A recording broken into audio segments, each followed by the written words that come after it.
నమస్కారం దూరదర్శన్ వార్తలకు స్వాగతం నేను వినతి ముందుగా ముఖ్యాంశాలు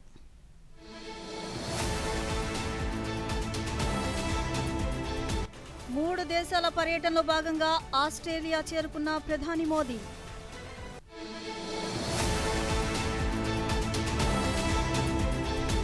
ఇండోనేషియాలో ప్రంబనన్ ఆలయ సందర్శన అత్యంత ఆధ్యాత్మిక చిరస్మరణీయ అనుభవంగా అభివర్ణించిన ప్రధాని మోదీ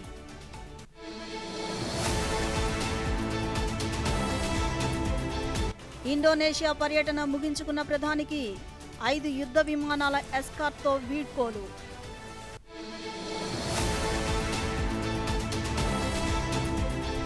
ప్రభుత్వ వసతి గృహాలు గురుకులాల్లో చెల్లించే విద్యార్థుల డైట్ ఛార్జీలను 10% పెంచాలని రాష్ట్ర ప్రభుత్వం నిర్ణయం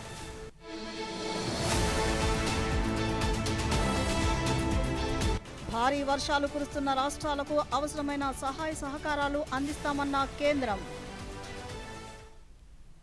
వార్తల్లోని వివరాలు 3 దేశాల పర్యటనలో భాగంగా ఇండోనేషియా పర్యటన పూర్తి చేసుకున్న ప్రధానమంత్రి నరేంద్ర మోదీ ఆస్ట్రేలియా చేరుకున్నారు. ఆస్ట్రేలియా ప్రధాని యాంథోనీ అల్బనీజ్ ఆహ్వానంపై మెల్బోర్న్ చేరుకున్నారు. మెల్బోర్న్ విమానాశ్రయంలో ప్రధానికి ఘనంగా స్వాగతం లభించింది. ఈ పర్యటన ఇరు దేశాల సమగ్ర వ్యూహాత్మక భాగస్వామ్యాన్ని మరింత బలపరచనుంది.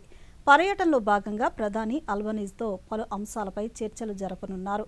రక్షణ, భద్రత, వాణిజ్యం, పెట్టుబడులు, విద్య, అనుసంధానం, 2 దేశాల ప్రజల మధ్య పరస్పర సంబంధాలు, ఈ రంగంలో ఇరు దేశాల బంధాలు మరింత బలపడనున్నాయి.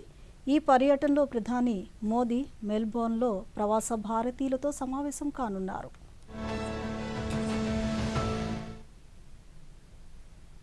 ప్రధానమంత్రి నరేంద్ర మోదీ ఈరోజు ఇండోనేషియా అధ్యక్షుడు ప్రబోవో సుబియాంతోతో కలిసి యోగ్యకర్తాలోని యునెస్కో ప్రపంచ వారసత్వ ప్రదేశమైన ప్రంబనన్ ఆలయాన్ని సందర్శించారు. ఇండోనేషియా గొప్ప సాంస్కృతిక వారసత్వాన్ని ప్రతిబింబించే గామెలన్ బృందం మధురమైన స్వరాలు, యోగ్యకర్తా శాస్త్రీయ నృత్య ప్రదర్శనతో ప్రధానమంత్రికి సంప్రదాయ స్వాగతం పలికారు. ఇద్దరు నాయకులు 9వ శతాబ్దపు ఆలయ సముదాయంలో పర్యటించారు. అక్కడ ప్రధానమంత్రి మోదీ ప్రధాన శివాలయంలో ప్రత్యేక పూజలు చేశారు. వారు ఆలయంలోని అద్భుతమైన శిల్పాలను వీక్షించిన తరువాత భారత్, ఇండోనేషియా సహకారంతో జరుగుతున్న పరిరక్షణ ప్రయత్నాలను కూడా చూశారు.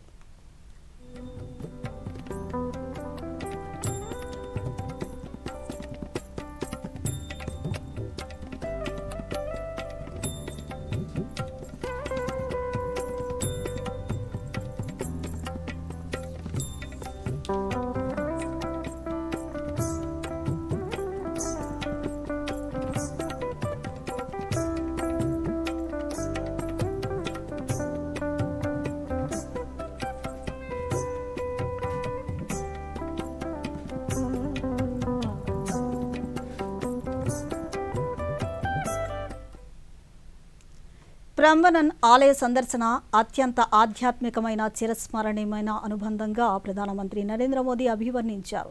దాదాపు 12 శతాబ్దాలుగా ఈ అద్భుత వారసత్వాన్ని పరిరక్షించిన ఇండోనేషియా ప్రజలకు ఆయన ధన్యవాదాలు తెలిపారు. ఆలయ పరిరక్షణలో భారతదేశ భాగస్వామ్యం ఇరు దేశాల ఉమ్మడి సాంస్కృతిక వారసత్వాన్ని ప్రతిబింబిస్తుందని మోదీ పేర్కొన్నారు. ఈ పునరుద్ధరణ ప్రాజెక్టు ప్రజల మధ్య బంధాలను మరింత బలోపేతం చేస్తుందని విశ్వాసం వ్యక్తం చేశారు. పురాతన వారసత్వ సంపదను భావితరాలకు అందించడం ఉమ్మడి బాధ్యతని పేర్కొన్నారు.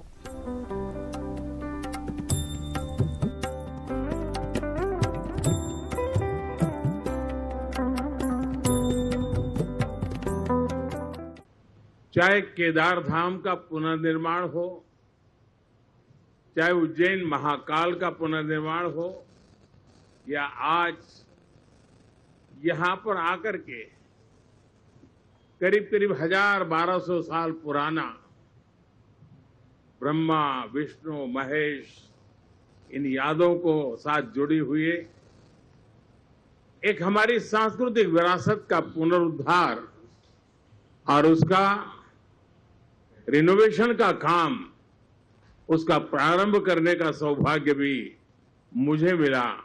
मैं अपने आप में बहुत बड़ा भाग्यशाली मानता हूं। यहाँ के जीवन में, यहाँ की बातों में, यहाँ की हवा में एक संस्कृति की खुशबू है, वो खुशबू जो हम भारत की धरती पर पल पल अनुभव करते हैं।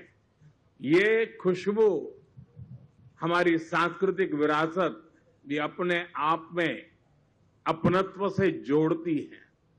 1200 साल मैं यहां के लोगों का हृदय से धन्यवाद करता हूं कि उन्होंने इतनी बड़ी विरासत को जिस प्रकार से संभाला है, जिस प्रकार से संवारा है और श्रद्धा भाव से किया है। इसलिए मैं इंडोनेशिया के नागरिकों का भी और अब ఇండోనేషియాలోని సెంట్రల్ జావాలో ఉన్న బ్రహ్మనన్ ఆలయం ఆ దేశంలోనే అతిపెద్ద దేవాలయం. అంతేకాకుండా ఆగ్నేయ ఆసియాలోని అతిపెద్ద హిందూ దేవాలయాల్లో ఒకటి. 9వ శతాబ్దంలో నిర్మితమై యునెస్కో ప్రపంచ వారసత్వ ప్రదేశంగా గుర్తింపు పొందిన ఈ చారిత్రక కట్టడంపై ప్రత్యేక కథనాన్ని ఇప్పుడు చూద్దాం. ఇండోనేషియా సంస్కృతిలో హిందూ బౌద్ధ నాగరికతల ప్రభావం ఎంతగా ఉందో చెప్పడానికి బ్రహ్మనన్ ఆలయ సముదాయమే ఒక నిదర్శనం. ఈ ఆలయ సముదాయం హిందూ మతంలోని త్రిమూర్తులైన బ్రహ్మ, విష్ణు, శివునికి అంకితం చేశారు. ఇక్కడ రాతి గోడలపై హిందూ మహాకావ్యమైన రామాయణంలోని ప్రధాన ఘట్టాన్ని, కథలను ఇక్కడ రాతి ఫలకాలపై అద్భుతమైన రూపంలో చెక్కారు. ఇక్కడ ప్రధాన ఆలయం లారా జోంగ్ గాంగ్రా అని పిలిచే శివాలయం ఆలయ సముదాయంలోనే అత్యంత ఎత్తైనది. సూర్యాస్తమయ సమయాల్లో ఈ ఆలయం సుందర రూపం పర్యాటకులను ఎంతగానో ఆకట్టుకుంటుంది. ఇక్కడికి వచ్చే భారతీయ పర్యాటకులు స్వదేశంలోని ఆలయ నిర్మాణాలను, ఇక్కడ కట్టడాలను మధ్య ఉన్న పోలికలను చూసి ఆనందం వ్యక్తం చేస్తున్నారు. భౌగోళికంగా 2 దేశాలు వేరైనా బ్రహ్మనన్ వంటి చారిత్రాత్మక కట్టడాలు భారత, ఇండోనేషియా మధ్య ఉన్న శాశ్వత సాంస్కృతిక వారసత్వాన్ని యుగాలుగా చాటి చెబుతూనే ఉన్నాయి. This is an amazing construction. It's so nice to see so many parallels between the Indian culture and the culture that has been brought over here. So many parallels between the construction of Hindu temples in India versus the temples here. Very, very proud to be Indian in this spot right now, and looking forward to having PM Modi here. It's very impressive to come here and to get the history known, and it's very interesting for us and inspiring. కాలగమనంలో ఎన్నో భూకంపాలు, ప్రకృతి విపత్తులను తట్టుకొని శతాబ్దాలుగా చెక్కు చెదరకుండా నిలిచిన బ్రహ్మనన్ క్షేత్రం మానవ నిర్మిత అద్భుతాల్లో ఒకటిగా నిలిచింది. ఇండోనేషియా చారిత్రక వైభవానికి, భారత్ ఇండోనేషియా మైత్రికి చిహ్నంగా నిలిచిన ఈ కట్టడం ప్రపంచ పర్యాటక పటంలో ఒక మణిహారంగా వెలుగుతోంది. ఇండోనేషియాలో అధికారిక పర్యటన ముగించుకుని తిరుగు పయనమైన భారత ప్రధానమంత్రి నరేంద్ర మోదీ విమానానికి అక్కడి ఎయిర్ ఫోర్స్ ప్రత్యేక గౌరవం ఇచ్చింది. 5 ఇండోనేషియా యుద్ధ విమానాలు మోదీ విమానాన్ని సురక్షితంగా ఎస్కార్ట్ చేస్తూ వీడ్కోలు పలికాయి. ఇండోనేషియా అధ్యక్షుడు ప్రబోవో సుబియాంతో ఆహ్వానం మేరకు జరిగిన ఈ పర్యటనతో ఇరు దేశాల రక్షణ బంధం మరింత బలపడింది.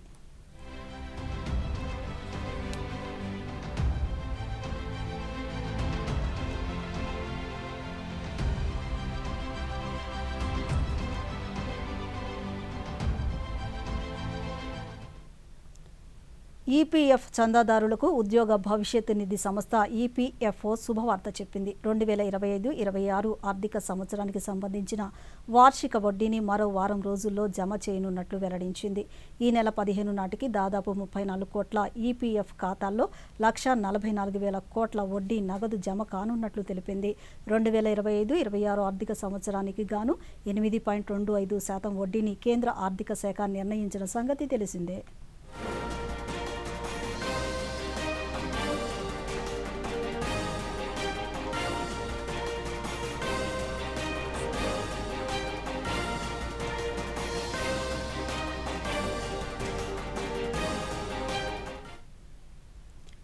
రైతుల్లో నమ్మకం, ధైర్యం కల్పించేలా వెంటనే పొగాకు కొనుగోళ్లు పెద్ద ఎత్తున జరపాలని, ఇందుకోసం వేలం ప్రక్రియను వేగవంతం చేయాలని ముఖ్యమంత్రి నారా చంద్రబాబు నాయుడు పొగాకు కంపెనీకి స్పష్టం చేశారు. అమరావతిలోని రాష్ట్ర సచివాలయంలో ఈరోజు పొగాకు కొనుగోళ్ల ఉత్పత్తి స్థితిపై అధికారులు, ట్రేడర్లతో ముఖ్యమంత్రి సమీక్ష నిర్వహించారు. మొత్తం 28 కంపెనీలు సమర్పించిన ఇంటెంట్ వివరాలు, ప్రస్తుతం జరిపిన కొనుగోళ్ల శాతాన్ని సమీక్షలో ముఖ్యమంత్రి పరిశీలించారు. రాష్ట్ర ప్రభుత్వం నిర్ణయించిన కనీస మద్దతు ధర కిలోకు 200 తగ్గకుండా మొత్తం కొనుగోళ్లు జరపాలన్నారు. ఈ సమీక్షలో మంత్రులు అచ్చెన్నాయుడు, ఆనం రామనారాయణ రెడ్డి, గొట్టిపాటి రవికుమార్, డోలా బాల వీరాంజనేయ స్వామి, ఉమ్మడి ప్రకాశం జిల్లా ప్రజా ప్రతినిధులు, ఉన్నతాధికారులు పాల్గొన్నారు.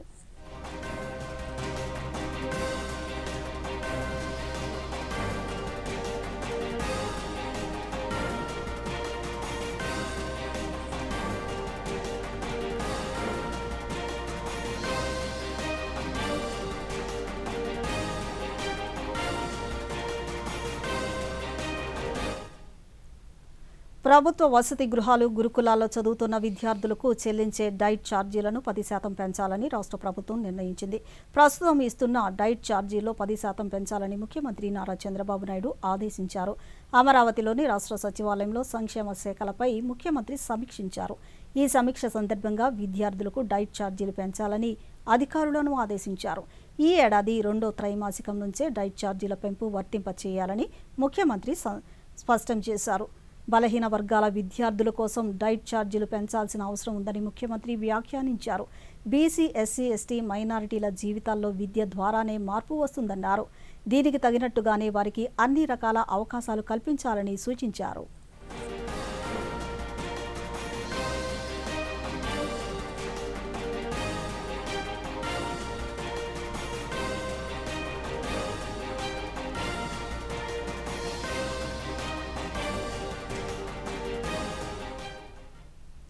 భారత తూర్పు తీరంలో మారిటైమ్ వ్యాపారానికి ఆంధ్రప్రదేశ్ అత్యంత అనుకూలమైన ప్రాంతమని రాష్ట్ర ఐటీ శాఖ మంత్రి నారా లోకేష్ పేర్కొన్నారు.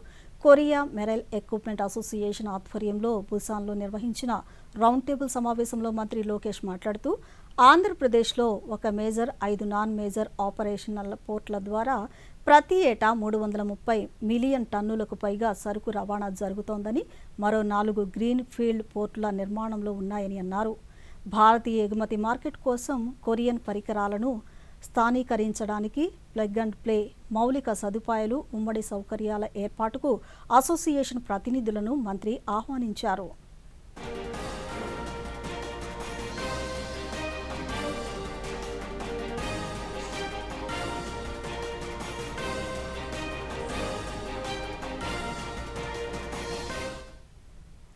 ఏలూరు జిల్లా పట్టిసీమ ఎత్తిపోతల పథకం, తూర్పుగోదావరి జిల్లా తాడిపూడి ఎత్తిపోతల పథకం మోటార్లను ఆన్ చేసి రాష్ట్ర జలవనరుల శాఖ మంత్రి నిమ్మల రామానాయుడు ఈరోజు నీటిని విడుదల చేశారు. తరువాత పట్టిసీమ డెలివరీ పాయింట్ దగ్గర గోదావరి జలాలకు ప్రత్యేక పూజలు నిర్వహించారు. ఈ కార్యక్రమంలో శాసనసభ్యులు బాలరాజు, ముప్పిడి వెంకటేశ్వరరావు, మద్దిపాటి వెంకటరాజు, జిల్లా కలెక్టర్ వెట్రిసెల్వి తదితరులు పాల్గొన్నారు. 2019లో చంద్రబాబు నాయుడు గారు ముఖ్యమంత్రిగా ఉన్నప్పుడు పోలవరం ప్రాజెక్టు నిర్మాణం 1-2 సంవత్సరాల ఆలస్యమైన ఆ ఆలస్యానికి నష్టం ఉండకూడదనేటువంటి ఆలోచనతో ఆ రోజు 1300 కోట్ల రూపాయలతోటి పట్టిసీమను రూపకల్పన చేసి, ఆ రూపకల్పన చేసినటువంటి పట్టిసీమ కూడా సంవత్సరాల తరబడి నిర్మాణం కాదు, వితిన్ 12 మంత్స్లో 12 నెలల్లో పూర్తి చేయాలనే లక్ష్యంతో ఆ రోజు పట్టిసీమను చంద్రబాబు నాయుడు గారు పూర్తి చేస్తే, ఆ రోజు నేను కూడా అసెంబ్లీలో ఉన్నా. ఆ రోజు ప్రతిపక్ష నాయకుడుగా ఉన్నటువంటి గొడ్డల పార్టీ నాయకుడు జగన్మోహన్ రెడ్డి ఏం మాట్లాడాడు? ఆ రోజు పట్టిసీమ ఒట్టిసీమ అన్నాడు, పట్టిసీమ పనికి మాలినటువంటి సీమ అని చెప్పాడు. మరి ఈరోజు అదే పట్టిసీమ ఆ రోజు నుంచి ఈ రోజు వరకు 450 టీఎంసీల నీరుని గోదావరి నుంచి కృష్ణాకి ఇచ్చింది. మరి 450 టీఎంసీ. విశాఖ సముద్రంలో గల్లంతైన మత్స్యకారుల కుటుంబాలకు ప్రభుత్వం నష్టపరిహారం అందించింది. తక్షణ సహాయం కింద ఒక్కొక్కరికి 10 లక్షల రూపాయల చొప్పున పరిహారాన్ని రాష్ట్ర ఎక్సైజ్ శాఖ మంత్రి కొల్లు రవీంద్ర ఈరోజు అందించారు. గల్లంతైన వారి కుటుంబాలను పరామర్శించిన మంత్రి వారికి చెక్కులను అందజేశారు. గల్లంతైన మత్స్యకారుల కుటుంబాలకు ప్రభుత్వం అన్ని విధాలుగా అండగా ఉంటుందని మంత్రి తెలిపారు. గల్లంతైన 6 మత్స్యకారుల కోసం గాలింపు చర్యలు చేపట్టినప్పటికీ ఎలాంటి ఆచూకీ లభించలేదన్నారు.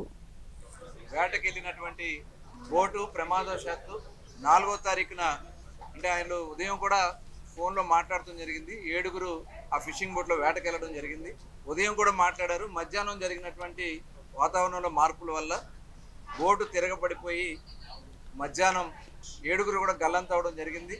ఆ చిన్న ఇచ్చినటువంటి సమాచారం ప్రకారం అక్కడ వాళ్ళందరూ కూడా ప్రమాదంలో చనిపోయి ఉంటారని చెప్పి భావించి, అలాగే కోస్ట్ గార్డ్ వాళ్ళు సెర్చింగ్లో మాకు ఎక్కడ కూడా ట్రేస్ కాలేదని చెప్పి కోస్ట్ గార్డ్ కూడా ఇచ్చినటువంటి రిపోర్ట్ను ఆధారం చేసుకుని 72 గంటల తర్వాత ఆ కుటుంబాలకి ఎవరైతే 7గురిలో ఒక అతను సేవ్ అయ్యాడు కాబట్టి మిగతా ఆరుగురికి ఈరోజు గౌరవ ముఖ్యమంత్రి చంద్రబాబు నాయుడు గారు ఇచ్చినటువంటి ఆదేశాలతో ఆ కుటుంబాలకి ఫిషరీస్ డిపార్ట్మెంట్ నుంచి ఒక 5 లక్షలు, సీఎం రిలీఫ్ ఫండ్ నుంచి ఒక 5 లక్షలు కలిపి 10 లక్షల రూపాయలు చెక్ వారికి అందించడం జరిగింది. మిగతాయి కూడా ఏదైతే బోటు నష్టపోయి ఉన్నారు కాబట్టి బోటు కానీ మిగతా ఆ కుటుంబాలను ఏ రకంగా మనం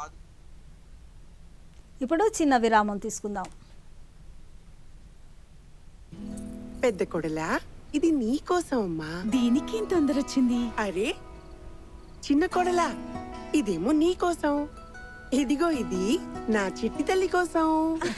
కానీ నాయనమ్మ హా? మీకోసం అంతా తనదే. నా బ్యాంక్, లాకర్, ఫిక్స్డ్ డిపాజిట్ అన్నిట్లోనూ ఈవినేగా నామినీ చేశాను. రేపు నేను లేనప్పుడు డబ్బు ఈవిడికి సులువుగా లభిస్తుంది. శుభం పలకండి. ఏంటిది? ఆర్బీఐ అంటుంది, విషయాలు తెలుసుకోండి, జాగరూకంగా ఉండండి. తిరిగి వార్తలకు స్వాగతం. ప్రభుత్వ ఆదాయాన్ని పెంచేందుకు అన్ని రాబడి ఆర్జించే శాఖలు సమన్వయంతో పనిచేయాలని విజయనగరం జిల్లా కలెక్టర్ ఎస్ రామ్ సుందర్ రెడ్డి సంబంధిత అధికారులను ఆదేశించారు. బుధవారం కలెక్టరేట్ సమావేశ మందిరంలో స్టాంపులు, రిజిస్ట్రేషన్, వాణిజ్య పన్నులు, ప్రొహిబిషన్ అండ్ ఎక్సైజ్, అటవీ భూగర్భ గనులు, రవాణా, ఇతర శాఖల పనితీరు, లక్ష్యాలు, ఆదాయ వృద్ధి అంశాలపై సమగ్ర సమీక్ష నిర్వహించారు.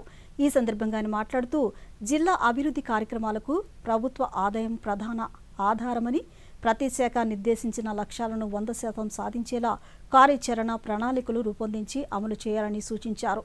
ఆదాయ వనరులను మరింత విస్తరించడంతో పాటు లీకేజీలను అరికట్టేందుకు క్షేత్రస్థాయిలో నిరంతర పర్యవేక్షణ అవసరమని సూచించారు.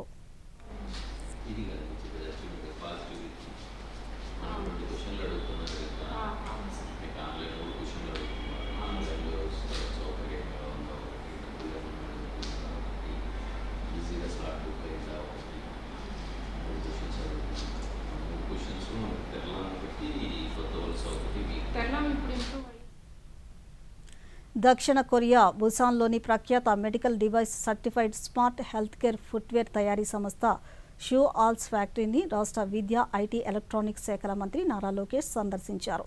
రక్త ప్రసరణను ఉత్తేజపరచడం, కండరాల అలసటను తగ్గించడానికి మెడికల్ మ్యాగ్నెటిక్ జనరేటర్లు, చిప్ల అంతర్నిర్మిత టెక్నాలజీతో షూస్ తయారీ విధానాన్ని మంత్రి లోకేష్ తిలకించారు. నడకలో అసౌకర్యాన్ని తగ్గించి పాదాలను ఆరోగ్యవంతంగా ఉంచడానికి ప్రత్యేకమైన మెడిచియో వైబ్రేషన్ చిప్లను అమర్చే విధానాన్ని పరిశీలించారు.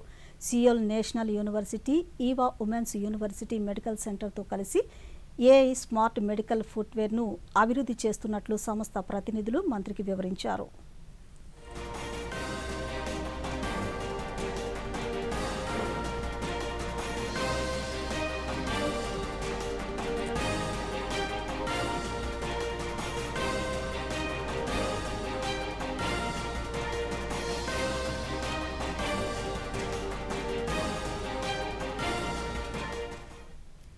తిరుపతి జిల్లా శ్రీకాళహస్తిలోని ఎస్సీ, ఎస్టీ వసతి గృహాలను రాష్ట్ర ఆహార కమిషన్ చైర్మన్ చిత్తా విజయ్ ప్రతాప్ రెడ్డి ఆకస్మిక తనిఖీలు నిర్వహించారు. అక్కడి విద్యార్థులకు కల్పిస్తున్న భోజన వసతిని అడిగి తెలుసుకున్నారు. అనంతరం విద్యార్థులు ఎదుర్కొంటున్న సమస్యలను తెలుసుకున్నారు. ఈ సందర్భంగా ఆయన మాట్లాడుతూ విద్యార్థులకు నాణ్యమైన భోజనం పెట్టాలని, సమస్యలను ఉన్నతాధికారులకు తెలియజేస్తే విధుల్లో నిర్లక్ష్యంగా వ్యవహరించే వారిపై చర్యలు తీసుకుంటామన్నారు. రుచికరంగా లేదు. ఇప్పుడు ఆల్రెడీ ఒక గర్ల్స్ ఎన్ని బాయ్స్ చూసి వచ్చాము, ప్రీ మెట్రిక్, పోస్ట్ మెట్రిక్. సంతోషం అనిపించింది. అక్కడ కొంచెం వాళ్ళకైనా చిన్న చిన్న రెక్టిఫికేషన్స్ కొన్ని ఏంటి ఉంటే కన్నా ప్రాబ్లమ్స్ అవన్నీ ఎట్లా చేసుకోవాలి, ఏం చేసుకోవాలని మన social welfare and BC welfare డీడీలు కూడా మాతో పాల్గొంటా ఉన్నారు ఈరోజు అంతా. అది ముఖ్యంగా ఈ ఇంటిగ్రేటెడ్ హాస్టల్ మీద కొన్ని ప్రాబ్లమ్స్ ఉన్నాయి బాగా. ఈ ఫెసిలిటీస్ కూడా సరిగా లేదు. నేను ఈరోజు జేసీ గారితో మాట్లాడతాను ఈ విషయాలు. ఖచ్చితంగా ఇక్కడ కొన్ని మార్పులు చేసడానికి నా ప్రయత్నం నేను చేస్తాను. కాదండి, మేము ఓన్లీ కేంద్ర రాష్ట్ర ప్రభుత్వాలు ఇస్తున్న ఉచిత ఆహారం దాంట్లో భాగంగా PDS public distribution system, rice ఇచ్చే కోటా బియ్యం ఇచ్చేవి, తర్వాత ఐసిడిఎస్ అంగన్వాడీ వ్యవస్థ అవి, దాని తర్వాత మిడ్ డే మీల్స్ స్కూల్స్లో ఇచ్చే mid day meals and welfare hostels, all welfare hostels మా కిందకు వస్తాయి. దాని తర్వాత చివరిగా ఇది ప్యూర్గా central government scheme PM Matru Vandana Yojana అని చెప్పి. అల్లూరి సీతారామరాజు జిల్లాలో ఓటర్ల జాబితా ప్రత్యేక సమగ్ర సవరణ ప్రక్రియ వేగంగా కొనసాగుతుందని జిల్లా కలెక్టర్ టి నిశాంతి తెలిపారు. పాడేరులోని కలెక్టర్ కార్యాలయంలో ఈరోజు ఆమె మీడియాతో మాట్లాడుతూ సమావేశంలో ఓటర్ల జాబితా ప్రత్యేక సమగ్ర సవరణ పురోగతిని వెల్లడించారు. పారదర్శకంగా ఎటువంటి అవకతవకలకు తావు లేకుండా నిర్వహిస్తున్నామని స్పష్టం చేశారు. జిల్లాలో సర్ ప్రక్రియను వేగంగా చేశామని, గిరిజన ప్రాంతాల్లో అక్షరాస్యత తక్కువ ఉన్నందున వాటిని దృష్టిలో పెట్టుకుని ప్రతి మండలంలోనూ ప్రత్యేక శిబిరాలు, మైక్ ప్రచారాలతో అవగాహన కల్పిస్తున్నామన్నారు. అర్హులంతా ఈ అవకాశాన్ని ఖచ్చితంగా సద్వినియోగం చేసుకోవాలని కలెక్టర్ పిలుపునిచ్చారు. వాళ్ళు వెళ్ళి ప్రతి ఒక్కరికి కూడా ఎవరికైనా తెలియలేదు వాళ్ళకు ఫామ్స్ కూడా ఫిల్ చేసి వాళ్ళు కలెక్ట్ చేసుకుంటారు. తర్వాత వాళ్ళు ఒక ఆధార్ కార్డు అండ్ ఫోటో ఇవ్వాలి. ఆధార్ కార్డు ఫోటో కాపీ లేకపోయినా అట్లీస్ట్ జెరాక్స్ లేకపోయినా అట్లీస్ట్ ఆధార్ కార్డు నంబర్ ఇచ్చినా సరిపోతుంది. అలాగే ఫొటోస్, వాళ్ళ దగ్గర ఫోటో లేకపోయినా వాళ్ళు బిఏలో వచ్చినప్పుడు వాళ్ళు ఫోన్లో తీసుకున్నట్టు వాళ్ళు ఒక మంచి ఫోటో వచ్చినట్టు చేస్తే అది ఫోన్ నుంచి వీళ్ళు అప్లోడ్ చేయడానికి కూడా ఆప్షన్ ఉంది. సో అందుబాటులో ఉండాలి. మెయిన్ ప్రజలు ఇది చేయాలంటే ప్రజలు అందుబాటులో ఉండాలి. దేశంలోని పలు ప్రాంతాల్లో మంచి వర్షపాతం నమోదవడంతో వర్షపాతం లోటు ఉన్న జిల్లాల సంఖ్య 262 నుంచి 178కి తగ్గిందని కేంద్ర వ్యవసాయ, రైతు సంక్షేమ శాఖ మంత్రి శివరాజ్ సింగ్ చౌహాన్ ఈరోజు తెలిపారు. ఎల్ నినో ప్రభావంపై న్యూఢిల్లీలో జరిగిన ఉన్నత స్థాయి సమీక్షా సమావేశం అనంతరం కేంద్ర మంత్రి మాట్లాడుతూ జూన్లో 33% వర్షపాత లోటు నమోదైందని, జూలైలో రుతుపవనాల పరిస్థితి మెరుగుపడిందన్నారు. పలు రాష్ట్రాల్లోని పరిస్థితిని కేంద్రం నిశితంగా పర్యవేక్షిస్తుందని మంత్రి తెలిపారు.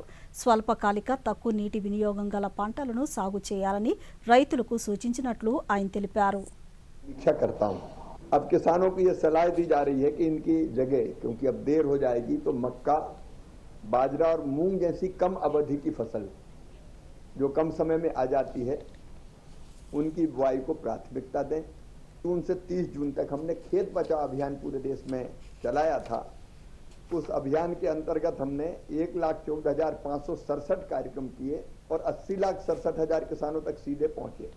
उसमें खेत बचाव के साथ साथ इन जिलों में अल्नीनो के प्रभाव के कारण कैसी बोनी करनी चाहिए, कौन सी फसल मतलब कम अवधि वाली, कम पानी। గత 3 ఏళ్లతో పోలిస్తే 2025-26 విద్యా సంవత్సరంలో ప్రిపరేటరీ, సెకండరీ స్థాయిలో డ్రాపౌట్ రేట్లలో గణనీయమైన తగ్గుదల కనిపించింది. దేశంలో పాఠశాల విద్యపై unified district information system for education plus 2025-26 నివేదికను విద్యా మంత్రిత్వ శాఖ విడుదల చేసింది. ఈ నివేదిక ప్రకారం ప్రిపరేటరీ స్థాయిలో డ్రాపౌట్ రేటు 2024-25లో 2.3% నుంచి 2025-26 నాటికి 1.8%, సెకండరీ స్థాయిలో 8.2% నుంచి 7% తగ్గింది. అన్ని స్థాయిల్లో ఈ తగ్గుదల విద్యార్థుల చదువులను కొనసాగించే రేటు మెరుగుపడిందని స్పష్టం చేశారు. దేశంలోని పలు రాష్ట్రాల్లో కురిసిన భారీ వర్షాలు, కేరళంలో జరిగిన విపత్తులపై కేంద్ర ప్రభుత్వం అప్రమత్తమైంది. ఈరోజు కేంద్ర హోంశాఖ మంత్రి అమిత్ షా మహారాష్ట్ర, గుజరాత్, జమ్మూ కాశ్మీర్, కేరళం ముఖ్యమంత్రులతో ఫోన్లో మాట్లాడి అక్కడ పరిస్థితులపై వివరాలు అడిగి తెలుసుకున్నారు. మహారాష్ట్ర, గుజరాత్లో సంభవించిన వరదలపై ఆయన సమీక్ష నిర్వహించారు. కేరళంలోని టెన్నెల్ వద్ద మట్టి పెళ్లలు జారిపడి జరిగిన దుర్ఘటనపై అమిత్ షా తన సంతాపాన్ని తెలియజేశారు. 4 రాష్ట్రాలకు కేంద్ర ప్రభుత్వం అండగా ఉంటుందని, అవసరమైన సహాయ సహకారాలు అందిస్తామని ఆయన భరోసానిచ్చారు.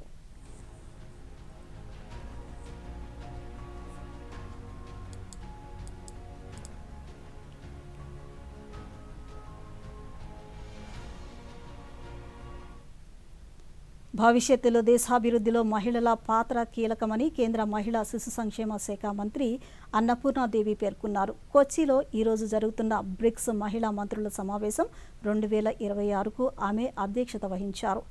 మహిళల సంరక్షణపై ఈరోజు విస్తృత చర్చలు నిర్వహించారు. బ్రిక్స్ మహిళా మంత్రుల సమావేశం 2026కు భారతదేశం ఆతిథ్యం ఇస్తోంది. నాయకత్వం, పరిపాలన, ఆర్థిక, డిజిటల్ సహకారం, వాతావరణ పరిరక్షణ వంటి రంగాల్లో సహకారాన్ని బలోపేతం చేయడానికి బ్రిక్స్ సభ్య దేశాల మహిళా మంత్రులు ఈ సమావేశంలో పాల్గొన్నారు. మొత్తం 11 దేశాలు ఈ సమావేశంలో పాల్గొంటున్నాయి.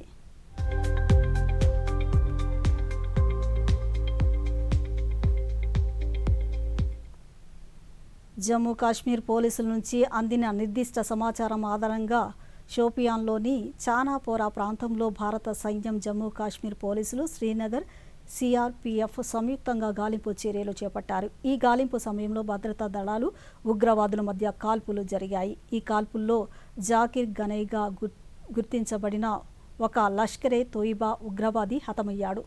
ఆయుధాలు, మందుగుండు సామగ్రి, ఇతర యుద్ధ సంబంధిత సామగ్రిని సైన్యం స్వాధీనం చేసుకుంది. ఆపరేషన్ కొనసాగుతోంది.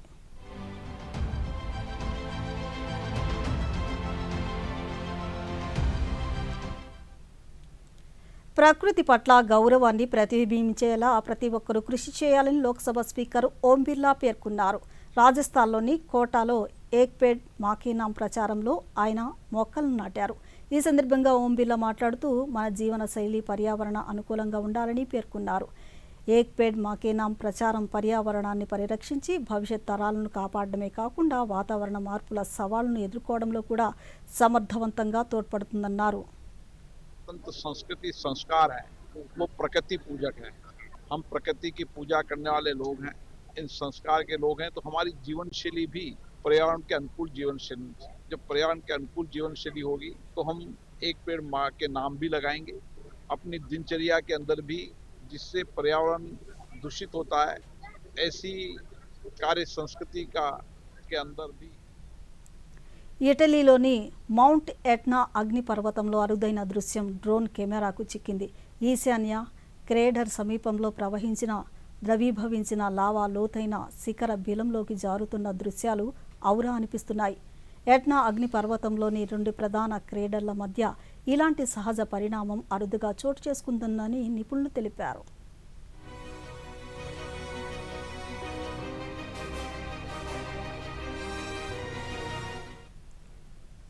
కేరళంలోని ఇడుక్కి జిల్లా పుష్పఖండం గ్రామానికి చెందిన ప్రజలు తమ స్థానిక పోస్టాఫీస్ సేవలను, వారి గ్రామ గుర్తింపులను విజయవంతంగా పునరుద్ధరించుకున్నారు.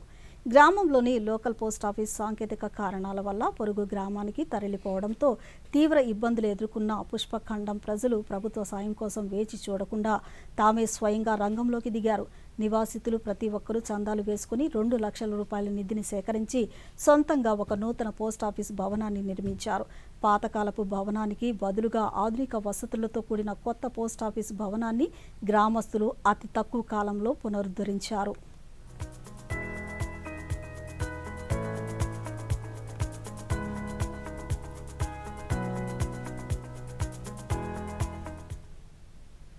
తెల్లటి నుక్రా గుర్రం దేశంలో ముఖ్యంగా పంజాబ్, రాజస్థాన్ ప్రాంతాల్లో కనిపించే అత్యంత అరుదైన అందమైన స్వదేశీ జాతి గుర్రం. శరీరం అంతా పాలలా తెల్లగా ఉండి ముక్కు, పెదాలు గులాబీ రంగులో ఉంటాయి.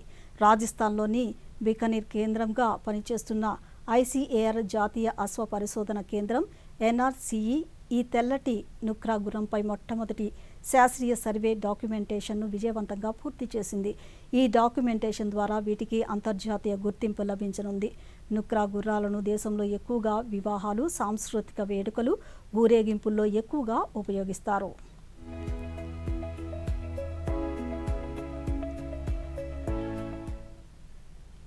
అమర్నాథ్ యాత్ర నేపథ్యంలో విస్తృతమైన భద్రతా ఏర్పాట్లు చేశారు. జమ్మూ కాశ్మీర్లోని అనంతనాగ్ జిల్లాలోని నవీక్ టెన్నెల్ నుంచి బాబా బర్బానీ పవిత్ర గృహాలయ వరకు యాత్రికుల భద్రత, సులభమైన రాకపోకల కోసం పటిష్ట బందోబస్తు ఏర్పాటు చేశారు. జమ్మూ కాశ్మీర్ పోలీసులు, సిఆర్పిఎఫ్, బీఎస్ఎఫ్, ఇతర భద్రతా దళాల సిబ్బందిని 24 గంటలు మోహరించారు.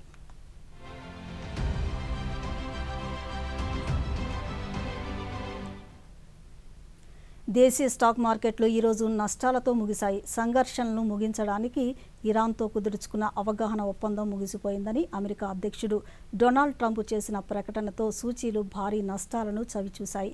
ఈరోజు ట్రేడింగ్లో సెన్సెక్స్ 1600 పాయింట్లకు పైగా నష్టపోగా నిఫ్టీ 24,000 మార్కును కోల్పోయింది. ఈ ఉదయం 400 పాయింట్ల నష్టంతో 77,816 వద్ద ట్రేడింగ్ను ప్రారంభించిన సెన్సెక్స్ మధ్యాహ్నం వరకు ఒడిదుడుకులతోనే సాగి కేవలం 30 నిమిషాల్లోనే 1000 పాయింట్లు తగ్గిన సెన్సెక్స్ ఒక దశలో 1800 పాయింట్లకు పైగా పతనం కాగా మార్కెట్ ముగిసే సమయానికి 1677 పాయింట్లు క్షీణించి 76,503 వద్ద స్థిరపడింది. అటు నిఫ్టీ కూడా 516 పాయింట్ల నష్టంతో 23,882 వద్ద ముగిసింది.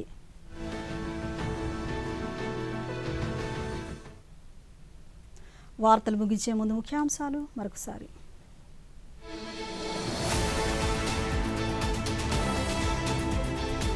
మూడు దేశాల పర్యటనలో భాగంగా ఆస్ట్రేలియా చేరుకున్న ప్రధాని మోదీ.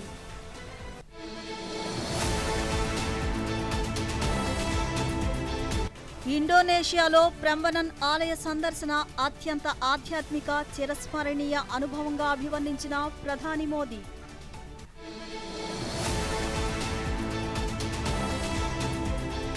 ఇండోనేషియా పర్యటన ముగించుకున్న ప్రధానికి 5 యుద్ధ విమానాల ఎస్కార్ట్తో వీడ్కోలు.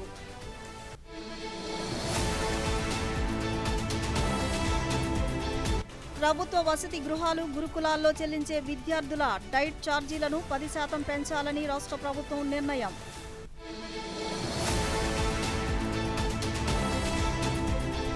భారీ వర్షాలు కురుస్తున్న రాష్ట్రాలకు అవసరమైన సహాయ సహకారాలు అందిస్తామన్న కేంద్రం. ఈ వార్తలు ఇంతటితో సమాప్తం. నమస్కారం.